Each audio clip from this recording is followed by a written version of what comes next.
Écoutez, écoutez. Et il y a 1 an et demi, donc j'ai perdu ma mère. Et suite à ce décès, quand je suis rentré chez moi ici à Nice, j'ai parlé à ma mère et je lui ai demandé si elle se rappelait de cette conversation qu'on avait eue. Donc je lui ai demandé tout seul dans mon salon ici, est-ce que tu peux demander à Dieu par rapport à la conversation qu'on a eue, quelle religion je dois suivre? Est-ce que tu peux me donner ce message, s'il te plaît, et dis-moi si tu es bien là où tu es. Et dans la même nuit, j'ai rêvé, en fait, je me suis retrouvé au temps de mon enfance chez ma mère. Il y avait un buffet sur lequel il n'y avait plus rien, il n'y avait que de la poussière. Sur cette poussière, il y avait un grand cœur. Dans ce cœur, c'était écrit je t'aime. Et à côté du cœur, il y avait le mot Maca. Et je n'avais aucune Subhanallah. connaissance de cette orthographe du mot Maca, M-A-2-K-A. Donc ce que j'ai fait, j'ai enregistré en texto ce mot. En fait, Allah, il nous envoie des signes, c'est pas à prendre à la légère. Tu vois, si tu rêves d'un truc qui, selon toi, parle de l'islam, c'est pas pour rien. Toi qui n'es pas encore musulman, si tu as des signes comme ça, c'est pas pour rien. Vraiment, c'est des signes qu'Allah t'envoie. Et c'est à prendre en compte. Et le lendemain, j'ai regardé sur Google et je suis tombé sur la Mecque. C'est là que j'ai compris qu'elle avait Subhanallah. répondu à mon message par l'aide de Dieu. Et ça m'a fait réfléchir et j'ai voulu nier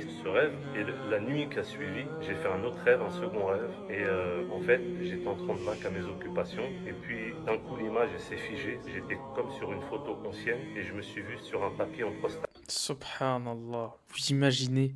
Deuxième signe, il a eu un deuxième rêve et là il s'est vu prosternation en train de prier. Tu vois, c'est des signes comme ça, tu peux pas nier ce genre de rêve. Allah t'envoie ces signes, tu peux pas les nier. C'est qu'Allah veut que tu deviennes musulman. Et si comme lui, il y a des personnes qui ont fait ce genre de rêve, mes frères et sœurs, je vous le dis, c'est pas pour rien. C'est qu'Allah, il vous envoie vraiment des signes parce qu'il a envie de vous voir dans la religion, tu vois. Il a envie de vous voir musulman. Dites-vous, pourquoi vous avez ce genre de rêve et pas d'autres? Parce que mes frères et sœurs, vous êtes l'élu.